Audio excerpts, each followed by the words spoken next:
കണ്ടേ ഞാൻ ആകാശത്തൊരു മുല്ലപ്പൂവിന്ന്, അന്നേ നിൻ പേര് പതുക്കനെ മൂളിപ്പോയെന്ന്.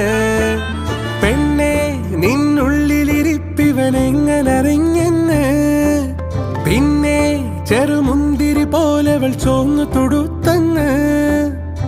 കിനാവിന്റെ കാന്താരിപ്പൂ എരിഞ്ഞേറാണ്.